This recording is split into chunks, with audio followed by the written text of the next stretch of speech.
Merhaba sayın izleyen. Sizinle daha önce Antakya usulü tavuk dürüm yapmış mıydık? Yoksa yapmamış mıydık? O halde bugün Antakya usulü tavuk dürüm yapalım ve afiyetle yiyelim. Malzemelerimiz her zaman olduğu gibi açıklama kısmında mevcut. Oradan tüm detaylara ulaşabilirsiniz. Hadi başlayalım. Tavuğu kesme tahtamı aldım. Bu da burada dursun. Çöplerimizi atarız. Bu tavuk tüm marketlerde mevcut. Derisiz hazır olarak bulabiliyorsunuz. Şimdi bu fazla kısımları, derileri, gözüme takılan yağları ufak ufak alıyorum. Büyük oldukları için ortadan ikiye kesiyorum. İster şişe takıp isterseniz de mangal üzerinde ızgarada pişirebilirsiniz. Ben bugün döküm tava kullanacağım. Döküm tavada çok lezzetli olduğuna yemin edebilirim. Gördüğünüz gibi hepsini bitirdim. Derisiz olmasına rağmen bakın ne kadar yağ ve deri çıktı. Bir kase aldım. İçerisine takribi 2 yemek kaşığı kadar sıvı yağ döküyorum. Ardından tuzu aldım. 1 yemek kaşığı içerisine ekliyorum. Şimdi salçayı aldım. O da 1 yemek kaşığı içerisine ekledim. Kırmızı toz biber alıyorum. 1 tatlı kaşığı içerisine ekliyorum. Karabiberi aldım. O da 1 tatlı kaşığı ve onu da ekledim. Son olarak kimyonu alıyorum. Onu da 1 tatlı kaşığı olarak ilave ediyorum. Şöyle bir karıştıralım. Biraz daha sıvı yağ ilave edebiliriz. Çok fazla sıvı yağ da gerek yok. Şimdi tavukları içerisine ilave edebilirim. Bütün tavukları içerisine aldım. Elimle karıştırıyorum.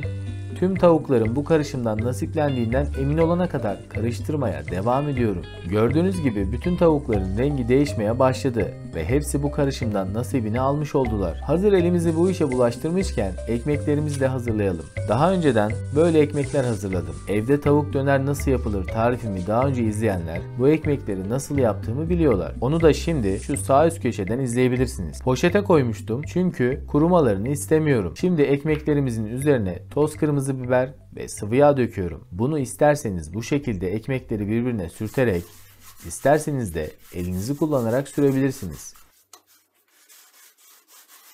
Ben ikisini de size gösteriyorum. Diğer ekmekleri de üzerine alıyorum. Her tarafına bu işlemi yapıyorum. Gördüğünüz gibi bunu da tamamen elimle yapıyorum. Hangisi kolayınıza geliyorsa o şekilde yaparsınız. Tüm ekmeklerimi bu şekilde kırmızı biber ve sıvı yağ ile yağlamış oldum. Hepsini katlıyorum ve kurumalarını istemediğim için poşet içerisine yerleştiriyorum.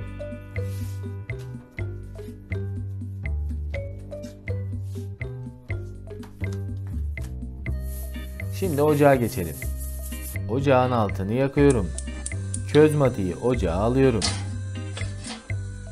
Üzerine kırmızı biber aldım. Ardından domatesleri birer birer ekliyorum. Şöyle güzel güzel közlensinler, ara sıra kontrol edelim. Kontrol ettiğimde gördüğünüz gibi bazı yerlerinin közlenmeye başladığını görüyorum. Ama acele etmeyin. Yavaş yavaş közlensin, güzel bir közlenmiş biber ve domates görelim. Biraz sıcak, elime alamadım. Gördüğünüz gibi yeterince közlendi, tabağa alıyorum. Yandığını düşünmeyin. Hala közlenmesi gerekiyor olabilir. Şimdi közlemiş olduğumuz domates ve biberin kabuklarını soyalım. Görüldüğü gibi kolayca çıkıyor. Bir tane daha alalım. Bakın ne kadar kolay çıktı. Sizin için bir tane daha aldım. Bu da çok kolay oldu. Kırmızı biber biraz daha zahmetli olur ama onda da hiçbir problem yaşamadan kolayca soyulduğunu göreceksiniz.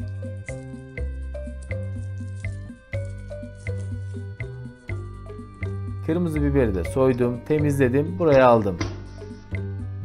Şimdi böyle bir kap alıyorum, üzerine süzgeç koyuyorum. Domatesleri doğruyorum. Çok fazla öldürmüyorum, bıçak darbeleriyle yaralıyorum.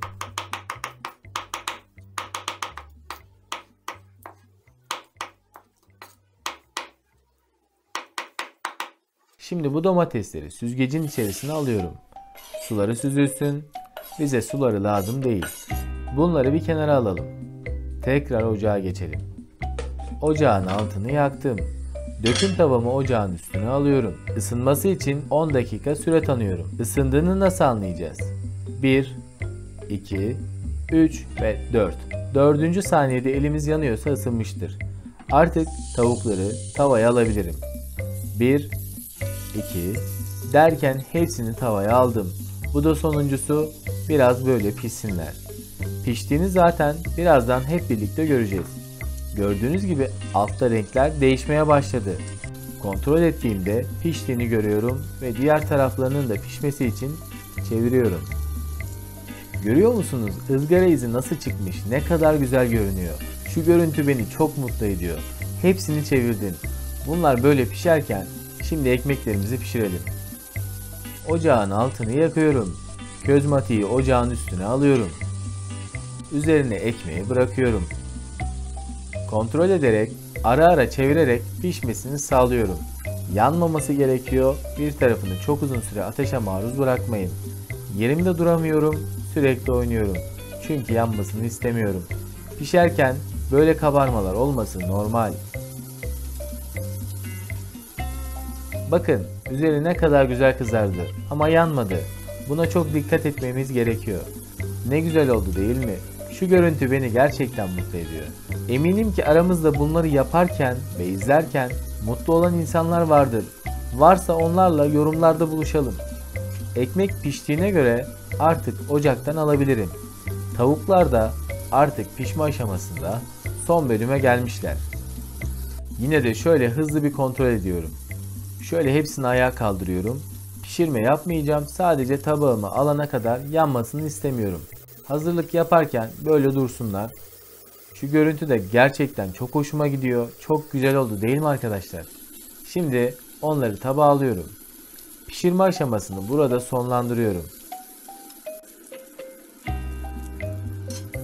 Hadi masaya geçelim. Pişirdiğimiz ekmek bizi bekliyor. Şöyle tavuklarımdan tahtaya aldım. Üzerine veya altına fark etmez cheddar peyniri koyuyorum. Ters çeviriyorum. Bıçağı alıyorum ve bunları doğruyorum. Hem tavuklar hem cheddar peynirleri doğranmış oluyor. Hem de iç ısısı ile birlikte cheddarlar daha kolay erimiş olacak. Bıçağımla rastgele darbelerle boyutlarını biraz daha küçültüyorum.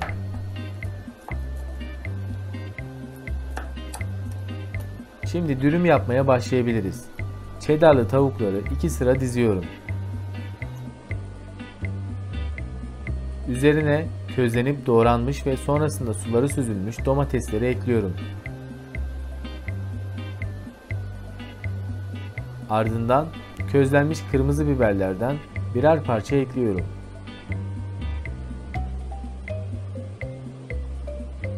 Maydanozları aldım, doğradım, üzerine sumak ekledim ve karıştırdım. Şimdi dürümün içerisine ekliyorum. Ben bu sumaklı maydanozu çok yakıştırıyorum. Koymanızı tavsiye ederim. Şimdi güzel güzel sarıyorum. Çıtırtıları duyuyorsunuz. Bunlar dürümümüzün lezzet sesleri.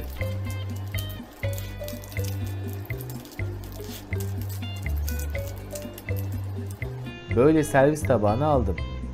Üzerini son olarak maydanozla taçlandırıyorum.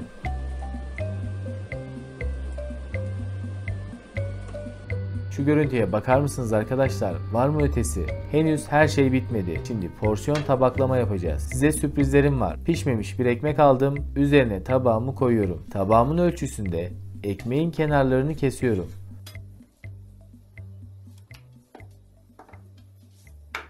Çok güzel oldu değil mi? Bir domates aldım ve minik minik bu şekilde doğruyorum. Sumaklı maydanozları tekrar alıyorum. Tabağımın köşesine yerleştiriyorum.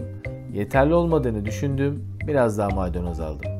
Üzerine domatesleri koyuyorum. Durun, bu daha başlangıç. Şimdi porsiyonda olması gereken kadar tavuk ekliyorum. Bu kadar yeterli. Tekrar küçük bir domates aldım. İçerisine oyuyorum. Gördüğünüz gibi içerisinde bir boşluk oluşturdum. Onu ortaya koydum. Üzerine ince ince doğramış olduğum kırmızı biberleri gelişigüzel koyuyorum. Ardından közlenmiş domatesleri tabağa ekliyorum. Şu kırmızı biberleri de üzerine ekliyorum. Nasıl görünüyor? Gerçekten yorumlara bekliyorum. Üzerini maydanoz tanesi yağmurlarıyla sonlandırıyorum. Hem dürümü hem porsiyon tavuğumuzu karşıma aldım. Siz hangisini beğendiniz? Benim gözümde ikisinin de yeri ayrı. Yorumlarda samimi ve gerçek düşüncelerinizi yazmanızı bekliyorum. Eleştirilere açığım, lütfen eleştirmekten çekinmeyin. Tabakları bozmaya kıyamıyorum. Siz de sevdiklerinizi böyle bir sunumla şaşırtabilirsiniz. Lütfen diğer tariflerime de göz atın. Kanalıma abone olmayı ve yorum yapmayı unutmayın. Hepinizi çok seviyorum. Hoşça kalın. Afiyette kalın.